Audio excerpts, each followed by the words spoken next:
Take a slow breath. Find a comfortable position and allow your shoulders to soften. Tonight's story takes you to a small-town cafe on a rainy night, a place of warmth, quiet conversations, and gentle rest. You don't need to do anything now. Just listen and let the rain carry you toward sleep. The rain began just as the sun disappeared behind the distant hills, a gentle whisper at first, then a steady rhythm that seemed to wrap the entire world in a cocoon of sound. You found yourself walking down the main street of a small town you'd never visited before, the kind of place where everyone knows everyone, where the pace of life moves like honey dripping from a spoon on a warm afternoon. The street was nearly empty now, the shops closing their doors one by one, their warm lights dimming like stars fading at dawn. But there, on the corner, a small cafe still glowed with a soft, amber light that spilled out onto the wet pavement, creating pools of warmth in the gathering darkness. The sign above the door read, "Ember's End," in gentle, hand-painted letters that had weathered many seasons. You quickened your pace as the rain grew heavier, your footsteps splashing through shallow puddles that reflected the streetlights like scattered fragments of fallen moon. The cafe door was wooden, painted a deep forest green, with a brass handle that felt smooth and cool under your fingers. As you pushed it open, a small bell chimed above your head, a delicate sound that somehow managed to be heard over the rain. The warmth inside embraced you immediately, along with the rich, comforting aroma of fresh coffee and something baking, perhaps cinnamon rolls or apple pie. The cafe was small and intimate, with perhaps 10 tables scattered throughout, each one different from the others. Some were round, some square, some made of dark wood, others lighter oak. Mismatched chairs surrounded them, each with its own character and story. The walls were lined with shelves holding an eclectic collection of old books, their spines worn and faded, and various trinkets that seemed to have been collected over decades.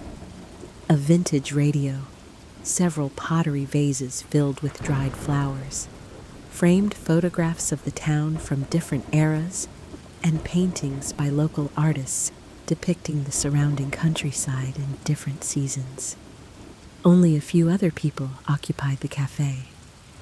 An elderly man sat near the window, a newspaper spread before him, reading glasses perched on his nose.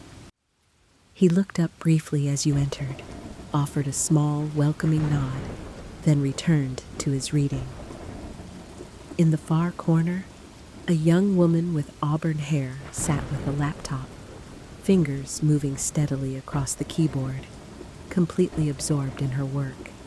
Soft jazz music played from speakers somewhere, just loud enough to provide a pleasant backdrop without demanding attention.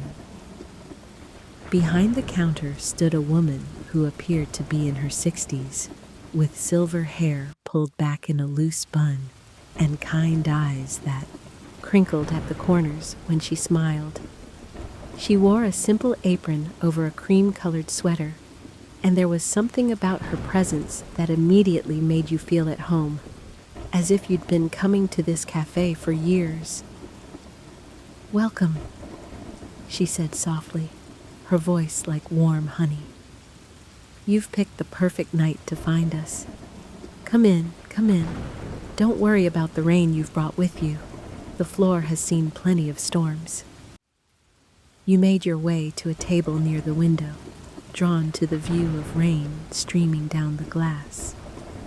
The chair was comfortable, with a cushion that seemed to know exactly where you needed support.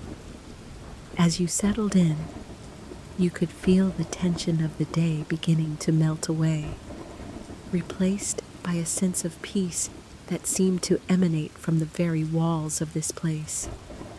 The woman approached your table with a menu, though she held it loosely, as if it were merely a formality. "I'm Margaret," she said. "I've run this cafe for 37 years now. Can I bring you something warm?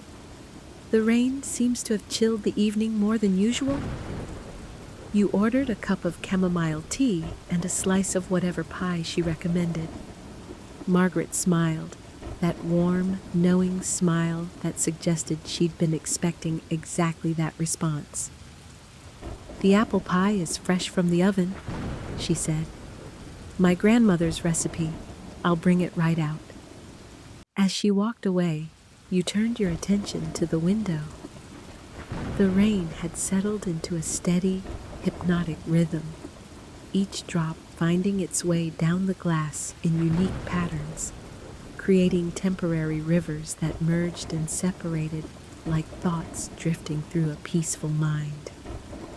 The streetlights outside created halos in the mist, and the occasional car passed by slowly, its tires making a soft, swishing sound on the wet asphalt. The warmth of the cafe seemed to seep into your bones, relaxing muscles you didn't know were tense.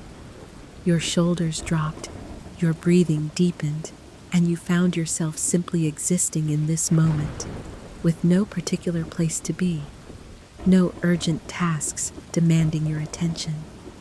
Outside, the world was washing itself clean in the rain. Inside, time seemed to move differently, more slowly, more intentionally. Margaret returned with your tea and pie, setting them down with practiced grace. The teacup was delicate porcelain, painted with tiny blue flowers, and steam rose from it in gentle spirals. The pie looked perfect, golden crust, tender apples visible through the lattice top, with just a hint of cinnamon sugar sparkling on the surface.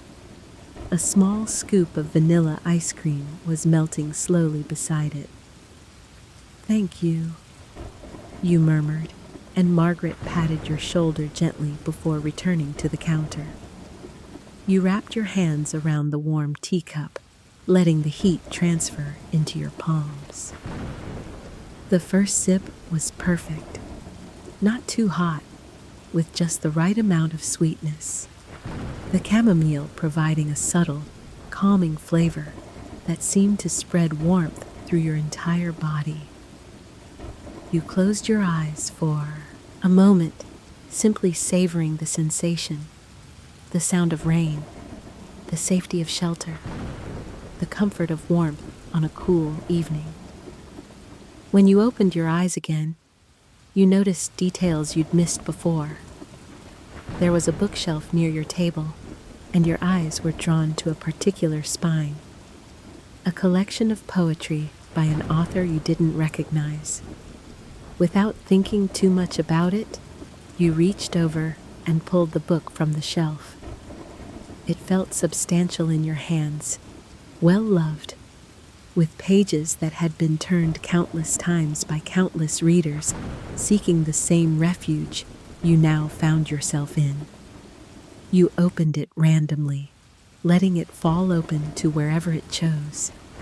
The poem on the page spoke of autumn evenings and the comfort of familiar places, of how certain moments seem to exist outside of time, crystallized in memory like insects preserved in amber. You read slowly, letting each word register fully before moving to the next. The rhythm of the poetry matching the rhythm of the rain. Between reading and sipping your tea, you tasted the pie. It was extraordinary. The apples were tender, but not mushy, the crust flaky and buttery, the spices perfectly balanced. Each bite seemed to carry with it the essence of countless autumn afternoons, of orchards heavy with fruit, of kitchens filled with the warmth of baking. The ice cream melted into the warm pie, creating a perfect balance of temperatures and textures. Time passed unmeasured. The rain continued its steady percussion on the windows and roof. The elderly man finished his newspaper, and ordered another cup of coffee, exchanging a few quiet words with Margaret that you couldn't quite hear, but that seemed pleasant and familiar. The young woman in the corner paused in her typing occasionally to gaze out into the rain, a small smile playing at her lips, as if the storm outside was helping her find the words she needed. Another person entered the cafe, bringing with them a gust of cool, wet air and the sound of rain momentarily amplified. It was a man in his 40s, wearing a rain-soaked jacket that he hung carefully on a coat rack near the door. He nodded to Margaret, clearly a regular, and she began preparing his usual order without needing to ask. He took a seat at the counter, and soon they were engaged in easy conversation, their voices a gentle murmur that added to the cafe's soothing atmosphere. You returned to the poetry book, finding another poem, this one about rain itself, how it washes away the accumulated dust of daily life, how it provides permission to pause, to reflect, to simply be still.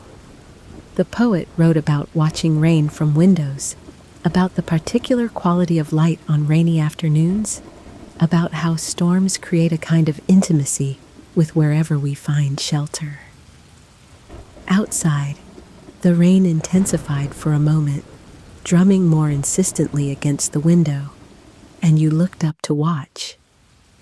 The street was now completely empty of pedestrians, though an occasional car still passed. Windshield, wipers working diligently. The buildings across the street, a bookshop, a hardware store, a small gallery, were all closed now, their windows dark. But somehow this didn't feel lonely. Instead, it felt as if the world was settling down for the night, pulling a blanket up to its chin and preparing for rest.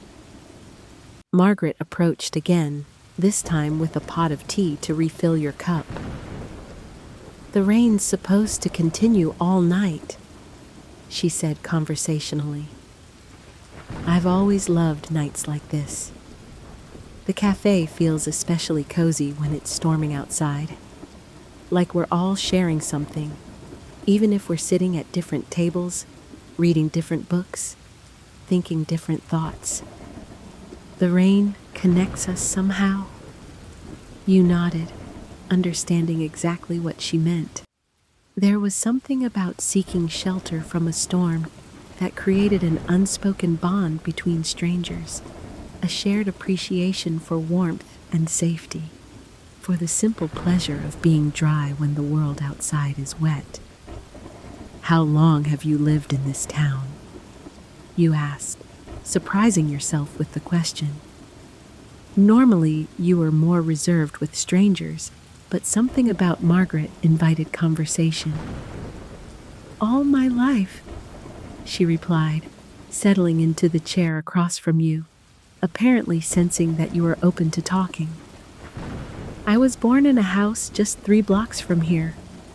Went away for college, spent a few years in the city, but I came back. My grandmother had opened this cafe during the Depression, and when she got too old to run it, I took over. That was 37 years ago, like I said. Sometimes I can't believe how quickly that time has passed." She gazed around the cafe with obvious affection. "Every piece in here has a story. That radio over there, that was my grandfather's. He used to listen to baseball games on it. Those paintings were done by students from the high school art class over the years. The teacher brings them by, and I buy 1 or 2 each year. This table we're sitting at, a carpenter made it when his daughter was born. He told me he wanted something that would last, something she could sit at when she grew up. She's in her 20s now, comes in every Sunday morning for breakfast. You could hear the love in her voice, the deep connection to place and community. It made you think about your own life, the ways you'd been rushing through it, always focused on the next thing, rarely pausing to appreciate where you were in any given moment. The town has changed over the years, Margaret continued. Some businesses have closed, new ones have opened, people move away, new families move in. But there's something essential that remains the same. A pace, a feeling. On nights like this, I feel it most strongly, like the town is breathing and we're all part of that breath. The door opened again and a couple entered, shaking rain from their umbrella, laughing softly about something. They were perhaps in their 70s, holding hands like teenagers. Margaret excused herself to greet them, and you watched as she hugged them both, clearly old friends. They took a table near the fireplace. You hadn't noticed before, but there was indeed a small fireplace in the corner, gas flames flickering behind glass, adding its warm glow to the room. You returned to your tea and poetry, feeling a deep contentment settling over you. The words on the page seemed to blur slightly, not from sleepiness exactly, but from a kind of peaceful unfocusing of the mind. You could hear the rain, the quiet conversations, the gentle jazz, the hiss and gurgle of the espresso machine as Margaret prepared drinks. All of these sounds wove together into a tapestry of perfect, ordinary comfort. The poem you were reading now spoke of memory, of how certain places become anchored in our minds, how we carry them with us even when we're far away. You thought about how you would remember this night, this cafe, this feeling of complete peace. Already you could feel it becoming a memory, something you would return to in your mind during difficult days, a place your thoughts could visit when you needed shelter from life's storms. You sipped your tea slowly, making it last, in no hurry for it to end. Through the window, you could see that the rain had softened again to a gentle, steady patter. A cat appeared from somewhere, trotting across the wet street with surprising dignity, apparently unbothered by the water. It disappeared into an alley, going about its nightly business with purpose and grace. Inside the cafe, the conversations continued in their gentle murmur. The couple by the fireplace was sharing a dessert, taking turns with a single fork, smiling at each other between bites. The man at the counter had pulled out a book of his own and was reading while nursing his coffee.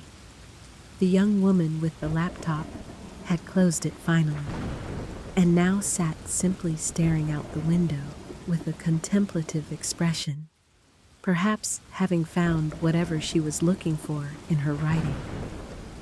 Margaret was wiping down the counter with slow, methodical movements, the kind of routine that comes from decades of practice. There was something almost meditative about the way she worked, present in each simple task, not rushing, not anxious to close even though it was growing late. You realized that you weren't thinking about anything in particular anymore. Your mind had quieted, the usual chatter of worries and plans and regrets fading into the background. There was only this moment, this warmth, this shelter from the storm. Your body felt heavy in the most pleasant way, relaxed completely, as if you might melt into the chair and become part of the cafe itself. The tea was nearly gone now, just a warm sip remaining in the bottom of the cup. The pie plate was empty, except for a few crumbs and a smear of melted ice cream. You should probably think about leaving, finding wherever you were staying for the night. But the thought seemed distant and unimportant. For now, you were exactly where you needed to be. Margaret appeared at your table again, moving so quietly you didn't hear her approach. "Would you like anything else?" she asked softly. "More tea? Perhaps some of our hot chocolate? It's made with real cream and dark chocolate, just the thing for a rainy night." The hot chocolate sounded perfect, and you nodded. While Margaret went to prepare it, you stood and stretched, walking over to look at the photographs on the wall. They showed the town in different eras. The main street in the 1920s, with horses and buggies. The 1950s, with classic cars parked at angles. The 1980s, looking not so different from today. In every era, there was this cafe, its green door visible in several of the photos, a constant presence through decades of change. There were also photos of people, Margaret as a young woman, her grandmother behind the counter wearing a similar apron, groups of friends gathered around tables, children eating ice cream cones, couples on what were clearly first dates. The cafe had been a gathering place, a third place between home and work for generations. You could feel the weight of all those moments, all those connections, all that community, and it made you feel part of something larger than yourself. Margaret brought the hot chocolate to your table, and you returned to sit down. The drink was in a large ceramic mug, topped with a generous swirl of whipped cream that was slowly melting into the rich, dark chocolate beneath. You took a sip and tasted the quality immediately. This was not instant cocoa from a packet, but something made with care and good ingredients, complex and satisfying. "I put a little cinnamon in there," Margaret said, "and just a touch of vanilla, my grandmother's secret." "It's perfect," you told her, and meant it. She smiled and sat down across from you again. Outside, the rain continued its eternal falling, the world reduced to this small circle of light and warmth. "You know," Margaret said, "I sometimes think about all the rainy nights like this I've experienced in this cafe. Thousands of them over the years, each one a little different, but each one somehow the same. Always there's the rain, always there's the warmth inside, always there are people seeking shelter and comfort. It never gets old. If anything, it becomes more precious with time." "Do you ever wish you'd done something else?" you asked. "Seen more of the world? Had a different kind of life?" Margaret considered the question seriously. "I did see some of the world," she said. "When I was younger, I traveled quite a bit. I saw big cities, famous monuments, spectacular landscapes, and I loved it all. But I also learned something important, that contentment doesn't come from the size or importance of what you're doing, but from being fully present in whatever life you've chosen. I chose this small cafe in this small town, and I've loved almost every day of it." She gestured around the room. "Every person who walks through that door is a whole world unto themselves. Every conversation is unique. Every cup of coffee I serve matters to the person drinking it. There's more meaning in these simple acts than I could have found trying to do something supposedly more important. This is my contribution, creating a place where people can rest, where they can feel safe, where they can be themselves."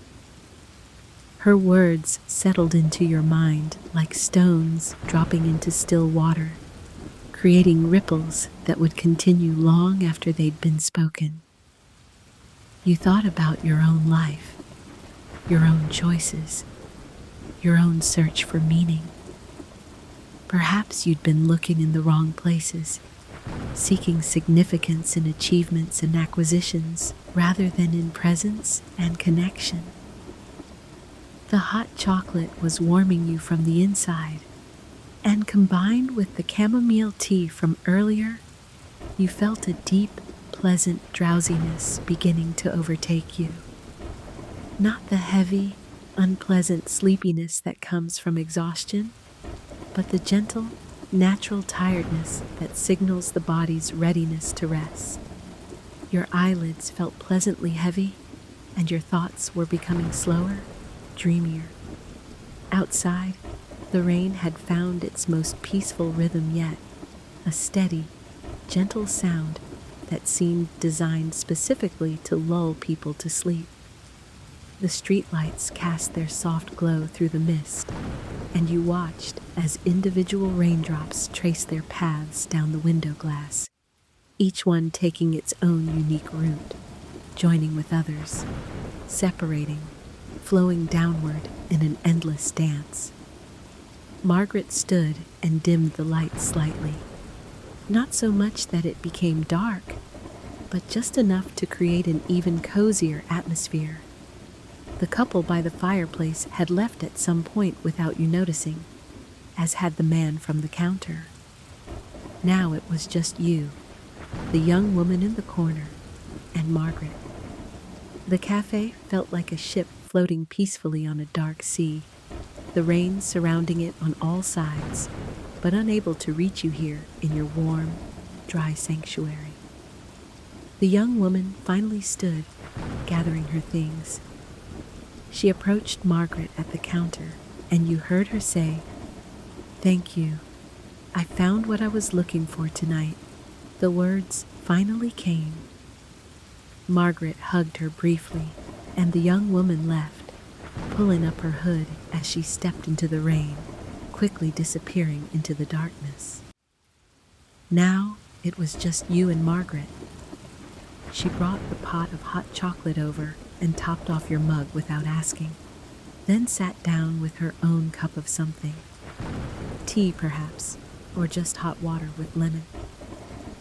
"You're welcome to stay as long as you like," she said quietly. "I'm not in any hurry to close. On nights like this, I often stay late, just enjoying the peace of it all." You nodded gratefully, too content to form words. The hot chocolate was even better on this second cup, or perhaps you were simply more relaxed, more able to appreciate it fully.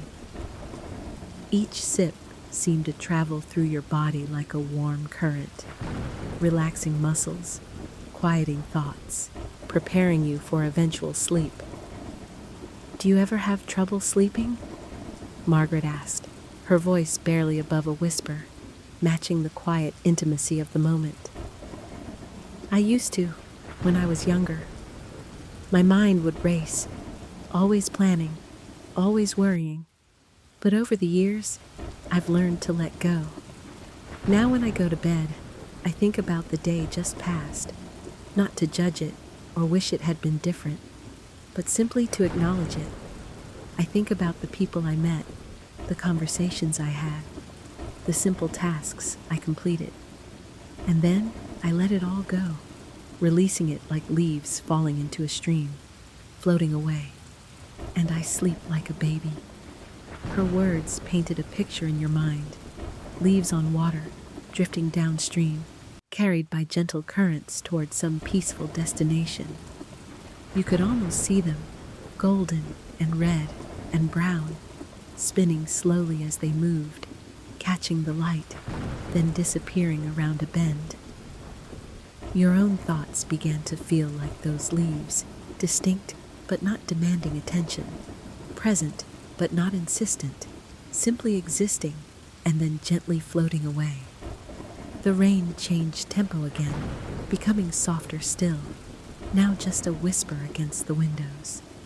You found yourself breathing in rhythm with it, slow and steady, each breath in, each breath out, as natural and effortless as the rain itself. Your body had never felt so relaxed, so perfectly at ease. The chair held you like an embrace, and the warmth of the cafe had seeped so deeply into you that you felt you might never be cold again. Margaret began to hum softly, a melody you didn't recognize, but that seemed perfect for this moment. It was an old tune, probably something her grandmother had hummed while working in this very cafe decades ago. The notes were simple and repetitive, creating a pattern that was easy to follow, that required no effort, that simply washed over you like the warmth from the fireplace. You let your eyes close just for a moment, you told yourself. But with them closed, the sounds of the cafe became even more pronounced. The rain's gentle patter, the soft hiss of the gas fireplace, Margaret's quiet humming, the slight creak of wood settling, the distant drip of water from a gutter somewhere outside. All of these sounds wove together into a lullaby, nature and human comfort combining into something that felt ancient and eternal. When you opened your eyes again, though you weren't sure if seconds or minutes had passed, Margaret was still sitting across from you, but now she was reading a book of her own, a small smile on her face, completely at peace. She looked up and caught your eye, and her smile deepened. "You're welcome to rest here," she said softly. "The rain's not letting up, and there's no reason to go back out into it if you don't want to. This is a place for shelter, after all." You wanted to protest, to say you couldn't possibly impose, but the words wouldn't come. And truthfully, you didn't want to leave. Not yet. Maybe not for a long while. Here in this cafe, with the rain providing a gentle barrier between you and the rest of the world, you felt safer and more at peace than you had in longer than you could remember. Margaret stood and brought over a soft blanket that seemed to appear from nowhere, draping it over your shoulders. It smelled faintly of lavender and had the weight of something well loved and frequently used. "For customers who stay late on rainy nights," she explained. "I always keep a few handy. You're not the first to find this place when you needed it, and you won't be the last." The blanket's warmth, combined with the warmth of the cafe and the hot chocolate and the chamomile tea, created a cocoon of comfort that was impossible to resist. Your eyes closed again, and this time you didn't fight it. You could hear Margaret moving quietly around the cafe, the soft clink of dishes being washed, the gentle sweep of a broom on the wooden floors. These sounds were not disturbing, but soothing. The sounds of care being taken, of a space being tended with love. The rain continued, endless and patient, drumming its ancient rhythm on the roof and windows. You thought about all the other people throughout history who had listened to this exact same sound, who had sought shelter from storms, who had found comfort in warm spaces while the world outside was cold and wet. You are connected to all of them across time, sharing this most basic of human experiences, the relief of finding refuge. Your breathing had become so slow and deep that each breath seemed to take minutes. You were aware of your heartbeat, steady and strong, pumping warmth through your veins.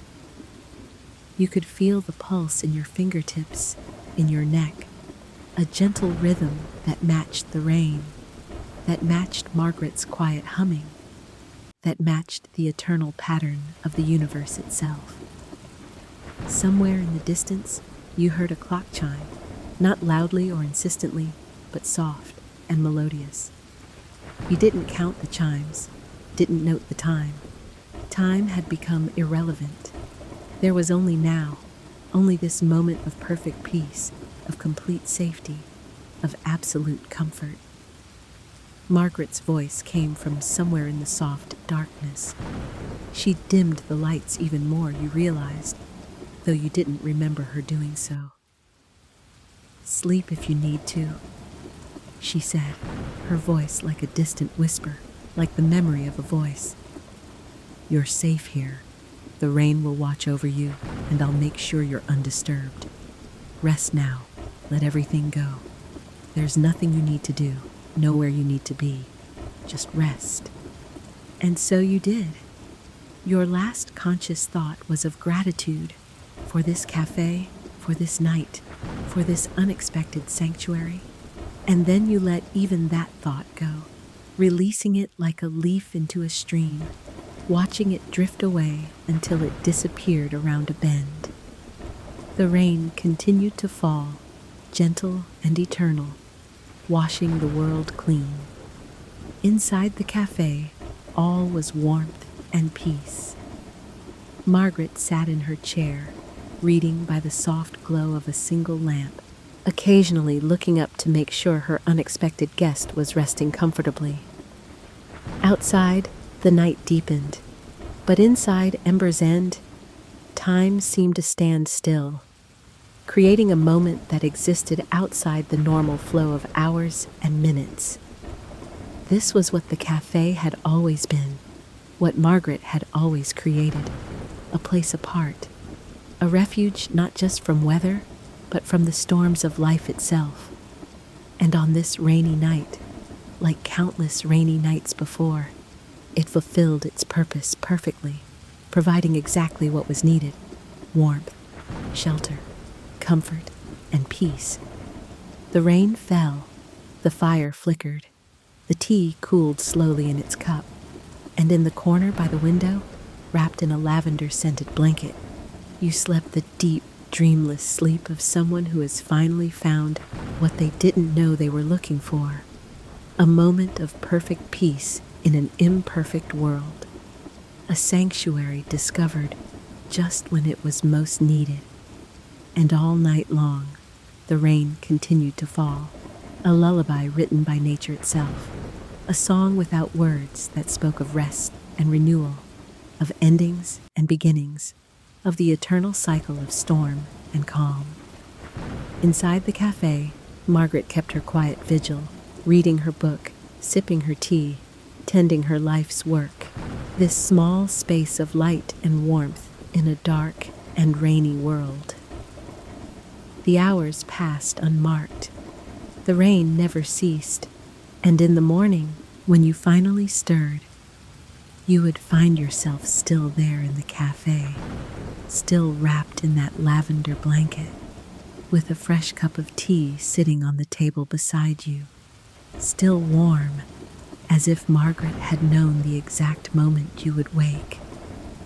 You would feel more rested than you had in years, as if you had slept not for hours, but for days, as if the rain had somehow washed away not just the day's tension, but months or even years of accumulated weariness. But that was still in the future. For now, you slept, breathing slowly and deeply, completely at peace, while the rain fell and fell and fell, and Margaret sat reading her book, and the cafe, Ember's End, with its green door and warm lights and decades of stories held within its walls, continued to be exactly what it had always been: a place of shelter, a place of comfort, a place where strangers could become, for a night at least, part of something larger than themselves. The rain whispered against the windows, telling its endless story. The fire flickered in its glass case, dancing to music only it could hear. The old building settled with gentle creaks and sighs, comfortable in its purpose. And in the corner, beneath a blanket that had comforted countless others before you, you rested, finally and completely, while the storm raged on outside and the night grew deeper and darker. And none of it mattered at all, because you were safe, you were warm, you were at peace. Sleep now. Let the rain sing you deeper into dreams. Let the warmth hold you like a mother's embrace. Let the peace of this moment seep into your bones and your blood and your very soul. There is nothing to fear, nothing to worry about, nothing to do. There is only this: the rain, the warmth, the quiet, and the deep, deep peace of knowing you have found exactly where you need to be. Rest now. Rest completely. Let everything else fall away like rain streaming down windows, like leaves floating downstream, like all the worries and tensions that seemed so important just hours ago. They're gone now, washed away by the rain, left behind in the dark streets outside. In here, in this sanctuary, there is only peace, and the rain falls on. The rain is still falling softly outside. The cafe remains warm and quiet. There is nowhere else you need to be. Let your breathing slow. Let your thoughts drift away. You are safe. You are warm, and you can rest now. Good night.